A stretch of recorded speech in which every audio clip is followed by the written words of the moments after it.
ভিডিওটা সকাল থেকেই শুরু করলাম। ডাক্তার দেখাতে গিয়েছিলাম এমসে। তো এমসে ঢোকার আগে এখানে বসে পড়েছি সকালবেলার টিফিন করার জন্য। সকালবেলা বেরিয়েছি অনেক সকালে, বাড়ির থেকে সেভাবে কিছু খেয়ে আসা হয়নি, চা আর বিস্কুট খেয়ে এসেছিলাম।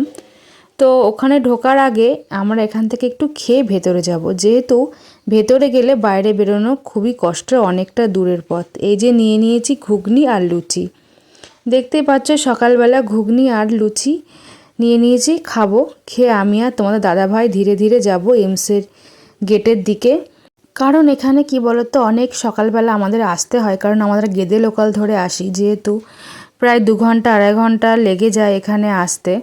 এখানে আসতে আসতে প্রায় 2.5 ঘন্টা লেগে যায় ট্রেন থেকে নেমে, অনেকটাই পথ। 20 টাকা ভাড়া ট্রেন থেকে নেমে, কল্যাণী স্টেশন থেকে নেমে আমরা 20 টাকা ভাড়া দিয়ে, টোটো ভাড়া দিয়ে এখানে আসি।